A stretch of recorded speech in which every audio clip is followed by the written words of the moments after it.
Student, welcome to my YouTube channel. Prahlad sir में आपका स्वागत है।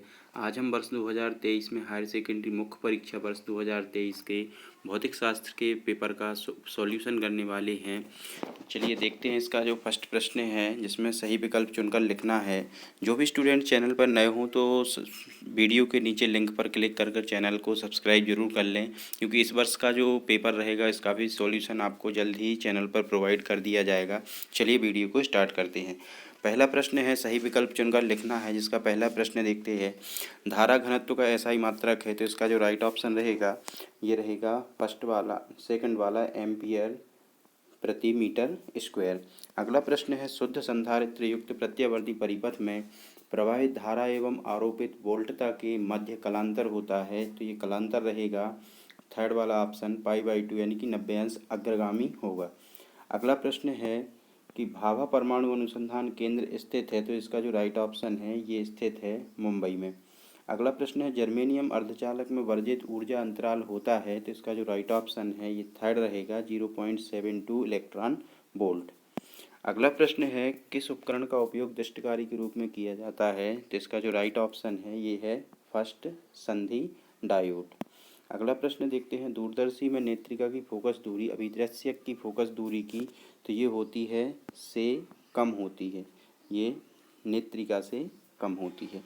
अगला जो प्रश्न है कि एक न्यूट्रॉन का द्रव्यमान होता है, तो जो न्यूट्रॉन का जो द्रव्यमान होता है इसका राइट ऑप्शन है सेकंड वाला रहेगा 1.67 इंटू 10⁻⁻27।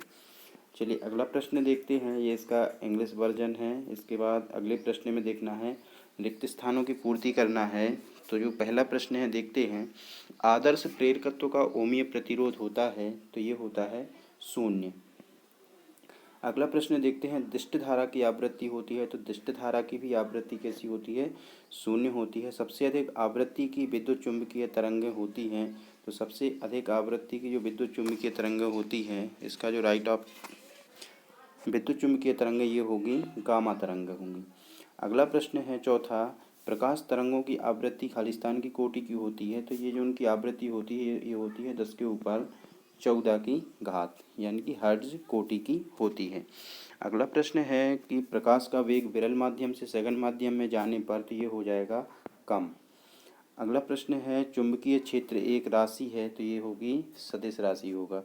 अंतिम प्रश्न है शंट के उपयोग से धारामापी की तो ये होती है सुग्राहिता कम हो जाती है। चलिए अगला प्रश्न देखते हैं, जिसमें सत्य अथवा असत्य कथन बताना है। तो पहला प्रश्न देखते हैं अवरक्त तरंगों की खोज वैज्ञानिक रेटर ने की थी, तो ये जो प्रश्न है ये कैसा रहेगा असत्य रहेगा, क्योंकि जो अवरक्त तरंगों की खोज है ये मार्शल ने की थी।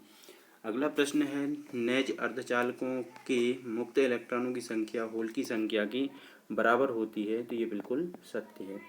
अगला प्रश्न है कि वोल्टमीटर विभवमापी से अधिक श्रेष्ठ है, तो ये असत्य है, क्योंकि इसका उल्टा होता है विभवमापी वोल्टमीटर से अधिक श्रेष्ठ होती है। अगला प्रश्न है कि डी ब्रॉगली तरंगें विद्युत चुंबकीय तरंग हैं, तो ये भी असत्य है। अगला प्रश्न है कि परमाणु एक धनात्मक कण है, तो ये भी असत्य रहेगा, क्योंकि ये उदासीन होता है। छठवा है एक पूर्ण चक्र में किसी प्रेरक को आपूर्त माध्य शक्ति 0 होता है, तो एक पूर्ण चक्र में जो प्रत्यावर्ती धारा को होता है तो ये जो शक्ति होती है इसकी 0 होती है, यानी कि ये सत्य रहेगा। माइक्रोवेव आवन का कार्य रेडियो तरंगों पर आधारित होता है, तो ये कथन भी असत्य होगा, क्योंकि ये होता है चुंबकीय तरंगों पर आधारित। अगला प्रश्न देखते हैं, जिसमें अपने लिए एक वाक्य में उत्तर देना है। जिसका जो पहला प्रश्न है देहली आवृत्ति क्या है, तो देहली आवृत्ति की जो डेफिनेशन होती है देहली आवृत्ति वह न्यूनतम आवृत्ति होती है जो किसी सतह से इलेक्ट्रॉन उत्सर्जन करने के लिए आवश्यक होती है। दूसरा प्रश्न है प्रकाश का विवर्तन क्या होता है, तो प्रकाश का जो विवर्तन है ये कहलाता है कि प्रकाश सीधी रेखा में जाता है, यदि उसके रास्ते में कोई अवरोधक चीज़ आ जाती है तो वहाँ से प्रकाश थोड़ा बहुत मुड़ जाता है, तो इस घटना को क्या बोलते हैं विवर्तन बोलते हैं। अगला प्रश्न है कि लेंस की क्षमता का मात्रक क्या होता है, तो लेंस की जो क्षमता नापी जाती है वो नापी जाती है डायोप्टर में। चौथा प्रश्न है कि चुंबक के चुंबकीय आघूर्ण की दिशा क्या होती है, तो जो इसकी दिशा होती है ये होती है दक्षिणी ध्रुव से उत्तरी ध्रुव की ओर होती है। अगला प्रश्न है कि धारामापी को वोल्टमीटर में कैसे परिवर्तित कर सकते हैं, तो धारामापी को यदि वोल्टमीटर में परिवर्तित करना है तो उच्च प्रतिरोध का जो प्रतिरोध होता है इसको श्रेणी क्रम में जोड़ देते हैं। अनुगमन वेग पर ताप का क्या प्रभाव पड़ता है? तो अनुगमन वेग पर जो ताप का प्रभाव पड़ता है ये कम हो जाता है। ताप बढ़ाने पर जो अनुगमन वेग होता है वो कम हो जाता है। अंतिम प्रश्न है कि विकिरण की ऊर्जा तथा आवृत्ति में संबंध बताना है। तो विकिरण की ऊर्जा यानी कि ई और आवृत्ति में जो संबंध होता है ये होता है एच म्यू, ई बराबर एच म्यू। चलिए अगला प्रश्न देखते हैं, जिसमें 5वां प्रश्न है कि प्रकाश विद्युत प्रभाव क्या है? तो प्रकाश विद्युत प्रभाव की डेफिनेशन पढ़ी थी कि प्रकाश विद्युत प्रभाव कि जब किसी पदार्थ पर उचित तरंगदैर्घ्य का प्रकाश डाला जाता है तो उसकी सतह से इलेक्ट्रॉन उत्सर्जित होने लगते हैं। तो इसी घटना को क्या बोलते हैं? प्रकाश विद्युत प्रभाव कहते हैं। इसी प्रकार से डी ब्रॉगली द्रव्य तरंगें क्या है? ये प्रश्न भी थ्योरी में आपने जरूर पढ़ा होगा। बोर मॉडल की कोई 2 परिकल्पनाएं लिखना है। 7वां प्रश्न है समस्थानिक किसे कहते हैं? जिनके परमाणु क्रमांक समान होते हैं। संभारिक किसे कहते हैं? जिसके परमाणु द्रव्यमान समान होते हैं। मूल आवेश किसे कहते हैं? इलेक्ट्रॉन पर जो आवेश होता है जिसका मान कितना होता है? -1.6 इंटू 10⁻⁹ ये प्रश्न आप भलीभांति थ्योरी में पढ़ चुके होंगे और सभी प्रश्नों को एक बार रिवाइज जरूर कर लें। ओम का नियम लिखना है। विद्युत सेल किसे कहते हैं? बायो सेवर्ट का नियम जो कि मोस्ट आईएमपी है, परीक्षा की दृष्टि से आ सकता है। यदि न्यूमेरिकल क्वेश्चन भी है ये भी आप देख सकते हैं। V²/R हो जाता है इसमें।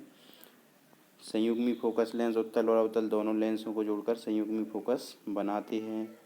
न्यूमेरिकल क्वेश्चन भी आप सॉल्व कर सकते हैं। गास नियम लिखना है। कूलम के नियम का व्युत्क्रम वर्ग का नियम को निगमित करना है जो होता है Q1 Q2/R² आता है। विद्युत वाहक बल विभवांतर में भी अंतर लिखना है। निज अर्धचालक एवं बाह्य अर्धचालक में अंतर जरूर याद करें। पीएन संधि डायोड किसे कहते हैं? प्रिज्म के पदार्थ के कांच के अपवर्तनांक का सूत्र मोस्ट आईएमपी प्रश्न है ये भी, और ये पतले लेंस के लिए ये भी मोस्ट आईएमपी प्रश्न है। इस वर्ष भी आने के इसके पूरे चांस हैं। स्वप्रेरकत्व ट्रांसफार्मर किसे कहते हैं? ये सभी मोस्ट आईएमपी प्रश्न है, एक बार जरूर रिवाइज करके जाएं। इसके आगे भी जो भी 2024 में आने वाला जो पेपर है उसका वीडियो सॉल्यूशन आपको कल चैनल पर प्रोवाइड हो जाएगा। वीडियो के जस्ट बाद आपको क्या करना है कि यूट्यूब पर सिंपली जाके आपको सर्च बार में प्रहलाद सर सर्च करना है। PRAHLAD और प्रहलाद सर आपको सर्च करना है, जिससे आपको डिस्प्ले फ़ोटो मिलेगी। उसके नीचे आपको सब्सक्राइब का बटन मिलेगा जिसको आप दबाकर चैनल को सब्सक्राइब कर सकते हैं, और बेल आइकन भी दबा लें जिससे आगे आने वाली वीडियो का नोटिफिकेशन आपको तुरंत ही प्रोवाइड हो सके। Thank you for watching.